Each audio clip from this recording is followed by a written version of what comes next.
Welcome, Liping, to the Collaborative Research Center, Origin and Function of Metaorganisms in Kiel. It's now 5:30 p.m. It's 11:30 a.m. in New Jersey. It's wonderful to talk to you a little bit in times when it's very difficult to communicate directly, to travel, but we still have a way to talk to each other and to learn a little bit of the background behind your research. When I get emails from you, there's a signature below the emails, and that reads, "Eat right, keep fit, live long, die quick." That's the message you want to give us. And my question would be, how did you start your day today? What did you eat? And what did you drink today? Very good question. Eat right, keep fit, live long, die quick. Because too many people have suffered from chronic conditions in their late part of their life. It's really a very long, torturing process of finishing your life. And this is because our lifespan is expanding, but our health span, the time that you can be considered as healthy, is actually not expanding together with our lifespan. So that's why many people have a long, torturing process of finishing life. Die quick becomes really a luxury, a kind of a privilege. And that means you need to remain healthy to the very last day of your life. That's the ideal. To do that, you need to do something on a daily basis, every day. And you need to have enough exercise. You need to have the right food to eat.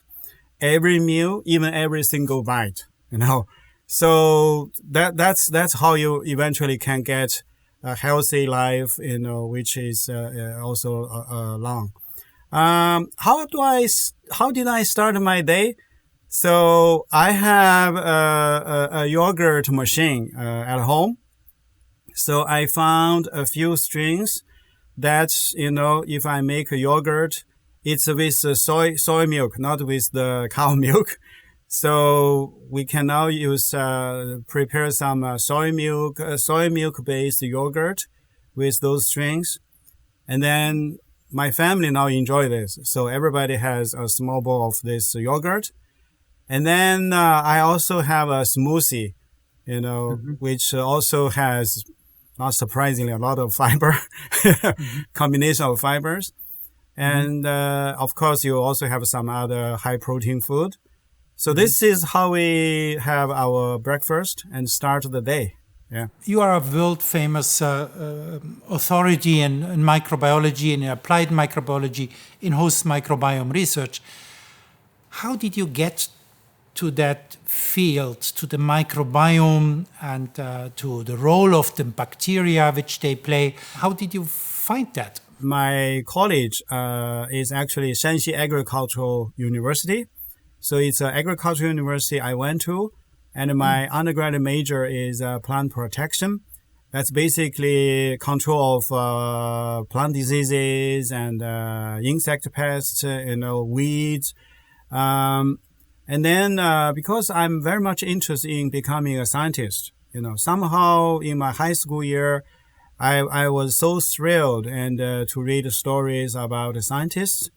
And so I decided I want to become a scientist. But in which field, I don't know. But then I didn't choose to go to Agricultural University. I was assigned to go to Agricultural University before China reopened to the world. Before that, it was everything is planned. The government tell you which university you go. After university, they give you a job. I said, okay, I'll just find out what's interesting about this major. And if I can become a scientist in this major, even though I didn't choose it myself, And so eventually I said, I like to study bacteria which can cause plant diseases. And so after my college, I went to Nanjing Agricultural University. And my professor actually got his PhD back in 1942 in Wisconsin medicine, the Department of Plant Pathology. So he was one of the three PhD holders in plant pathology in all over China. I became a PhD student of my professor, and he actually gave me the U.S. style, education. And then I become very much interested in biological control of plant diseases. And then during this work, so I try to isolate beneficial bacteria from plants and use those beneficial bacteria try to control the pathogenic bacteria. And then I realized there are also many other bacteria, fungi, and whatever, microbes in the same environment. At that time, we didn't call it microbiome. We don't have that word yet. But we know there are many other microbes. They are there, affect the relationship between the host, the biological control agent, and the pathogen. So I think that was how I started my ecological thinking, and started to isolate beneficial bacteria and establish my own strain bank. When I had my first lab in Shanxi Academy of Agricultural Sciences, and back in 1989, I got my PhD. And my PhD, I was probably one of the first 20 PhDs in the whole agricultural field in China, educated, trained by Chinese University. But because I was very fortunate to have a professor who actually had a degree in plant pathology from University of Wisconsin, so I think we got very good training. But anyway, so after I had my own lab, I established a strain collection, my own, isolating beneficial bacteria from plants. And then one day, a colleague from the Animal Science Institute came to me asking me questions about probiotics, because he saw literature that some people use live bacteria as feed additive to young animals to control diarrhea and to improve production. So he asked me, I said, okay, I have many similar bacteria. Let's screen our collection and try if there's anything can work in your animals.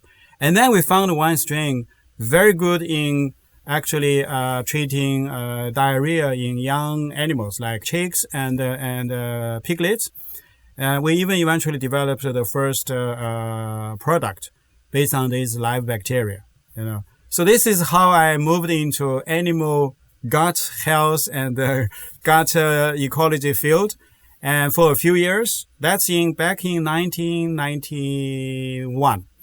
And then because my main field is still plant pathology, plant disease, biological control, and so the animal work is actually my pet project. And I don't have funding to support my gut work until 2001, after I moved to Shanghai.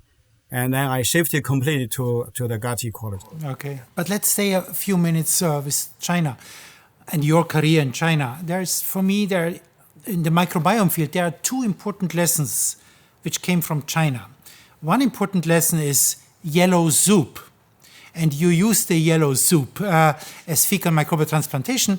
And I want to ask you what do you think about that? And so this goes 2,000 years ago or 4,000 years ago when Chinese emperors gave the soldiers. What do you think about the story of the yellow soup? The yellow soup story was very interesting. I came across to this because I have a long-standing interest in Chinese medicine, and then so when we talk about gut ecology, gut bacteria, and then one day a very well-known traditional Chinese doctor, and he told me, Liping, this is not surprising. We use fecal matter to treat as medicine, for a very long time now. It's back in I think it's 3,500 something years ago. And the earliest record, because in China, doctors had a written record of every case they treated. This is a tradition among Chinese doctors. So you have actually a plenty of medical records in written records accumulated over the thousands of years. And also the characters remained pretty much the same throughout these years. So you can easily go back to a record of 3,000 years ago And with some, not a very complex training, you can start to read those literature. But anyway, he told me the yellow soup story. And so I started to look around. So basically, what they do is they select a young, healthy donor. And so they say the fecal matter must be from a healthy boy and 12 years old. I don't know why this age, but they say 12 years old, healthy boy. And the color must be golden color and not very smelly and cylinder shape. And so you collect this and then you put it into spring water and suspend it very well and then sealed in a jar and buried underground, at least 20 meter deep underground, and then leave it there for 10, 20 years. And after that, you take it out and then it becomes a medicine. Wow, and yeah. Actually, yeah. So then we actually, 2 or 3 years ago, one of my junior faculty started to look into this. She actually mimicked the whole process in the lab. And go back to the ancient record about if you go 20 meters deep underground, what would be the temperature for that kind of environment? And then use the temperature, use the environment, mimic that in the lab. So then monitor the microbiome changes over time. So basically during this, it's a low temperature fermentation process. After a long-term fermentation, you see pathogens actually declined, and then short-chain fatty produced bacteria and other beneficial bacteria become relatively predominant. And so it becomes basically a collection of microbes dominated by beneficial bacteria. No wonder if you take that. And also there it becomes totally free of any special odor, from the fecal matter. So that people just directly drink it. And it's poor people's medicine. For example, many Buddhist monks, because they have a very healthy diet, so they use their fecal matter to prepare such a medicine. And then every 10 years, so every year they do that. So every year they open some of those jars and give this medicine to poor people. And it works actually, quite good. Unfortunately, it was stopped because these people thought, how can you use fecal matter as medicine? Mm-hmm. This is not scientific, right? Yeah. This is pseudoscience, and this is killing people. Stop it! So the practice become illegal. Many people still do it underground, almost like underground, and but it's no longer a formal medicine. But then in 2013. A New England Journal paper showing that transplantation of healthy microbiota can save, people's life in, C. diff diarrhea. We should actually go back, maybe look at seriously at this yellow soup. The second lesson which we have from China, besides the yellow soup story, is your personal story. You had a cover story in Science magazine some years ago, I think in Science 2012, and you had a very different physical appearance personally. You had a lot of weight and so, and the magazine reported that you tried your own medicine and treated yourself to find out how to beat obesity. Can you tell us a little bit about your personal experiences? It's helpful. Something helped you to get such a nice-looking colleague as you are now. What did you do? And why did you start that? For many years, I was 45 pounds heavier than now. So BMI 31, 32. And with a very protruding belly. In early time, when China reopens, it's actually a sign of good life. When you become obese, you have a protruding belly, and that's a sign of you have a good life. Yeah. So people are not very much concerned about, and they actually respect you. So I was quite thin, quite lean until I got my PhD. And then after I got my PhD, I moved back to my home province, and my wife and my daughter, we unite. And my wife is really a good cook, So she cooks very nice dinner, and very quickly I put up about 10 kilograms. And then I came to United States. I came to Cornell for 2 years. And in those 2 years, I picked up another 20 kilograms. Then it's really become a problem. You were sleepy all the time. Anyway, so there's many starting unhealthy signs. And but then back in 2004, Professor Jeff Gordon published his paper on animal models, obesity and gut microbiota. So then I said, okay, if I would like to study anything on microbiome and human, probably I should start with obesity. And also I need to look at my own obesity and how this can be, whether gut microbiota play any role in my own obesity, if I can do anything to change the microbiome and help myself. And so this is how I started to work on this. And also look into Chinese medicine, traditional Chinese medicinal food, and they are rich in dietary fibers.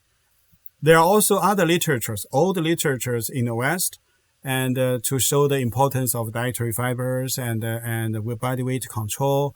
So I start to formulate this hypothesis that dietary fibers are missing from our diet, and we probably need to use that to promote the short-chain fatty producing bacteria, and then they may help us. And so this is how I started. I designed a diet, or I actually developed a diet by testing it myself. You change it, and you do it, and then you change it again. So eventually, when I successfully lost my 20 kilograms, and I used myself as an example to convince people to become a volunteer in my clinical trial. In the last 70 years, the diseases which you are studying, obesity, allergies, inflammatory, intestinal diseases, behavior perturbations, somehow increased in number tremendously. And the question is, what happened in these last 70 years? Can you elaborate a little bit on what you think is missing now, or what has changed in the last 70 years so much? And can we do something against that? Yeah, this is a big question. And there are already many different hypotheses out there, to explain why in the last 70 years also, so many people start to develop chronic diseases, and obesity, type 2 diabetes, colon cancer. If you look at Chinese people who are moving to United States or other Western countries, at the beginning, in the early 1980s, when we did that, so many young people moved to the Western country to study and to work. And at the beginning, they were very healthy. But after 20 years, they start to develop the local chronic diseases, which were very rare in their relatives and family members back in China. But now, in the past 20 years also, those diseases are become so common in China now. And so obviously there is a lifestyle change, dietary pattern change, and development of various chronic diseases. But then the mechanism and how to understand this, I think gut microbiome research opens a totally new world for us to realize that, okay, so probably many things we do to ourselves, like changing our diet, we think, okay, as long as I provide enough nutrients to human, we are done, in nutritional science. So we don't need to worry anything else. But when we start to develop a perfectly matched needs of human diet, we actually start to make the diet deficient in nutrients for microbiome, for a healthy microbiome. And so eventually we take very good care of the nutrition needs of human, but we start to ignore the nutrition requirements of our healthy gut microbiota. So eventually the healthy microbiota no longer can keep the healthy structure, and then opportunistic pathogens and many other, detrimental bacteria start to overgrow and maybe even take over the ecosystem. For example, in some of the obese people's gut, we found opportunistic pathogen can be 20, 30, 40% of the total gut population. Can you imagine that? And they are producing endotoxin, producing hydrogen sulfide, and producing indo. So that's why their fecal matter becomes very smelly and dark in color.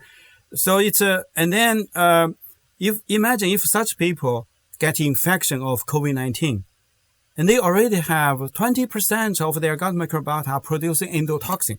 So when you have a viral infection, and then those endotoxins just released into your bloodstream almost immediately. So you get a huge immune reaction and overreaction of your immune system and immune pathology, immune damage. So that's why obese people or type 2 diabetes people might be so heavily hit by COVID-19 or other viral infection. So, many things coming together. Maybe, we are all working in the microbiome field. We realize that microbiome becomes a mediator for all those things we do to ourselves. And because of this, I think for the first time in human history, we start to have a very good tool to look at quantitatively and in a data-driven and evidence-based way to realize, how nutrition, diet, lifestyle may affect our health. Because you have a very good readout now. Before, it's very difficult. So then the nutritional field becomes the most controversial field. Many people can become experts and write a book and lead a new fad, right? And but now I think we can put the whole field on a solid ground of science because of microbiome research. Yeah, I think that's an important point, which leads immediately to the next question. You said the keyword, we have now wonderful tools in our hands. The question is how to apply that tools now. And again, many people think, oh yes, now we have the real probiotic. Now we know the prebiotics. So why are you not now selling that? And why cannot I use it now, right now? And in my opinion, we still are in the early days of basic research, and you have shown causally, in many cases, that these pathogens are causing obesity, etc. But that's a long way. So what you would say about the application of what you are finding? About are there already good probiotics available which come from microbes, or even what about the prebiotics? Is there something reliable available on the international markets? I would say prebiotics and probiotics are very good concepts. And they developed actually many years ago, several decades or even longer ago. Like Michnikov, Pasteur Institute, more than 100 years ago, already proposed that, probiotic bacteria can elongate your lifespan. And but now the question is, why, when you use a particular bacterium or a group of bacteria to develop a probiotic product, and then the question is why you select this group of bacteria? Why not something else? Okay? So what is the science behind your selection? And what is the mechanism for them to do something good to people who take it? And do I really need them? Or they are actually invaders, to my gut ecosystem and actually destruct my original gut ecosystem? Who knows? If you introduce rabbit to Australia, look at what happened. It's an ecological disaster. So basically, we still need a lot more work before we are confident that, okay, I can introduce this into a new member into your gut ecosystem, because your original gut ecosystem actually missing this kind of bacteria. So you need to be implanted, and you need to be reseeded. We are far from there yet. And we even, after, at least 10 years of microbiome research, and we even cannot agree what is a healthy gut microbiota. You ask 10 people, they give you 10 different views. Yeah. So we use different protocols to analyze the gut microbiota, collect the fecal sample, extract the DNA, analyze the data, and the same samples analyzed by different labs may give you sometimes surprisingly, different results. So this all showing that we need to work together. First, we need to work together not to standardize specific protocols for doing things, because you cannot just ask people use one kit to extract the DNA and one sequencing platform and one pipeline to analyze the data. That will choke the innovation. However, we need to standardize quality control measures. And no matter what kind of sample collection kit you use, for example, you use a fixation buffer to collect a fecal sample to ensure that at room temperature, you can still transport and store the sample for a short period of time. But then you need to show that nothing can grow during that period. You need data to show that. Otherwise, it's not a good kit. But there's actually very few people do that. And there are many other examples of very poor quality control or different ways of control the quality, and makes it very different protocols. And so that's why I think the international community need to work together to develop quality control standards, and so that we can come together, agree on the same question: what is a healthy gut microbiota? We also have to teach our students, B, the medical doctors, and C, the general public of these new findings, because it's important for everybody. And you find all this amazing impact of diet. And it's not that you and I know that. It's important that the people on the street know that. Otherwise, everybody has a belly, and that's not very healthy. So what you would suggest and how you think to teach your students, teaching the teachers and teaching the public? What's your view on that? Well, this is definitely, as you say, very, very important. And we need to make the new information available. We need to train our next generation of scientists, medical doctors, and educators, public health officials. But I think we still don't have a systemic way of doing that.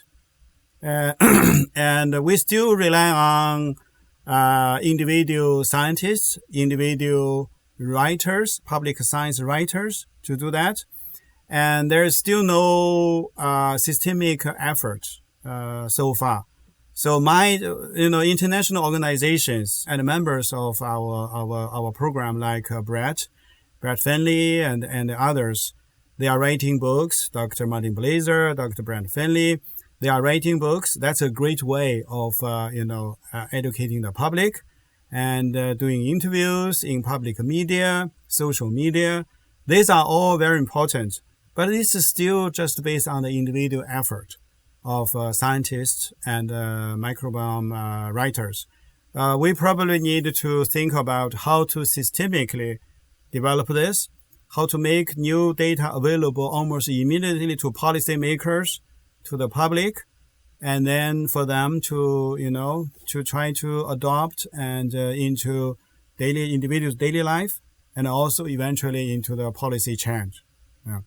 We live at the moment in a time when borders are becoming very real again. Borders which we thought we have, they are not existing anymore. And in Germany particularly, a demarcation of borders in Germany has a very special meaning. So my personal feeling is that I really would like, and I refrain myself from drawing strict border lines, because I think there is no discipline which is itself sufficient. We have to talk to each other. And so that brings you to the inter- and transdisciplinarity. And when I see your wonderful graphs where you explained in your talk right now the network of functional guilds to each other, this is also visually attractive. And so I think we need, and I wanted to ask your opinion about that, how what do we need that your scientific data, which are very dry and not very self-explaining, but we need other disciplines to help us to explain our views. Would you agree to that? Yes, very much. And this is definitely very important. Microbiome research is a multidisciplinary and cross-disciplinary effort. You need more than just microbiologist or gastroenterologist and nutritionist. You need many people, statisticians, bioinformaticians, and clinical experts, and nutritional experts, and food scientists, engineers, and you name it. You easily, if you look at our clinical study, we have very often a very long author list, and if you look at their disciplines, it's easily more than 5 different fields, people, coming into one study. So we need first we need to leave our comfort zone and start to learn to speak to each other, and to understand each other across silos, across the barriers. Yeah. So when we train our next generation scientists, we need to expose them to more than just our own field. We need to expose them to many different fields and encourage them to talk directly to other people in a remote field and get help. And so in this way, they start to learn how to talk with people in different disciplines and unite them together in one force, to do something. That's also very important. So it's more than just an individual scientist. And of course, how to talk to the public officers, talk to individuals on the street, so they understand what you are doing. Yes. That's also another different kind of skills. Yes. So it's not easy, but it can be done. But we need to pay attention to such things. Yes. So the field is growing immensely, and there is nearly every week, every day, there's new findings and observations. And the young generation of scientists is obviously watching that very carefully. Would you think that offers the young generation of scientists a career path? What do you think about the possibility that they find their job, that they maybe found a company, a startup company? Can they participate in this emerging new field of host microbiome research? Yes, definitely. As you said, this is thriving microbiome research, new results, new reports, new findings almost every day, in top-notch journals. And this makes people feel so excited and would attract many people coming into the field, not only for research. And so the new research findings and eventually will be translated into new applications. And also the microbiome field is a field where basic research findings can be easily translated into day-to-day applications. This is one of the field you say that. Not many field can say that. But this microbiome field, when you understand why people so easy to get a particular chronic disease, if you find out the key mechanism from the microbiome side, then almost immediately you are going to find a solution and to help the patients. So this is the beauty of microbiome research. Because of that, we can expect that the everyday new findings reported in the journals would in the next few years would be translated into applications, into clinical settings, into daily life, so that you need people who not only for doing research, but also going out and to make the translation smooth and effective. So this would actually open many career possibilities, not only in academia, but also in industry. We also need officials who can understand microbiome science and integrate the new findings into their policy making. And so you also need a new generation of politicians and in officials. So I would say microbiome research eventually would, widely and profoundly change almost every aspect of our society, and so that open career possibilities. And if you are a young scientist or a young PhD student, if you are not in the microbiome field, the best strategy is to be the top expert of your own field, but at the same time have enough understanding and probably also skills for doing microbiome research. So try to be at least a person hybrid with two different knowledge, two different fields, not just going to microbiome immediately.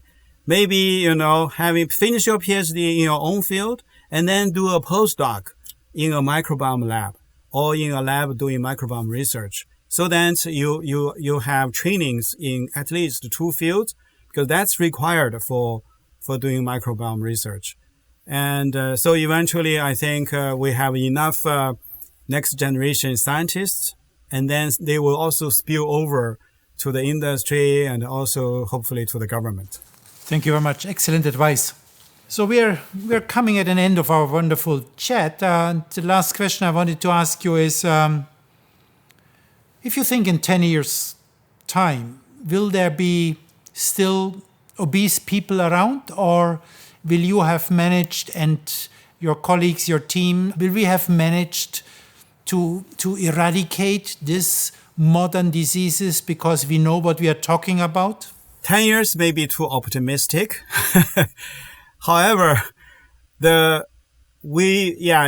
managing body weight, losing weight is actually very, very difficult from my own experience, and it's very challenging. What we could do, maybe manage the side effects of being obese first. For example, obese people, because they have Optimism pathogen overgrowing in their gut, so they are vulnerable to viral infections, and they are more vulnerable to develop the severe form of COVID-19, for example, obesity and type 2 diabetes patients, maybe because they already have gut microbiota overgrowing with Optimism pathogens, a lot of endotoxin producers. So then this makes them hit very hard, when they got infected. They also develop other complications. So we could manage the gut, manage the gut microbiota in a way that this kind of complications may be managed very well, so that they would not get too much serious side effects from being obese. This could be achieved within a short period of time. But when people already become severely obese, and then making them going back to a normal body weight could be very long time consuming and very challenging. And so that's why I say for already obese people, we probably can help them manage all the consequences and the side effects so that they can live with it and first, and then try to remove them. But for our young generation, I think within the next 10 years, we probably could, help parents and teachers and society find out ways to make sure that our young generation will start with a new and a healthy life, together with a new and a healthy microbiome, and then take a very different life path. Yeah.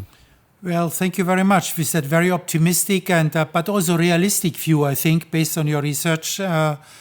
This was a wonderful chat. Thank you for giving us insight behind your thinking and your personal experiences. Thank you very much, Liping. Thank you, Thomas. Thank you, and also for all your staff. Thank you very much.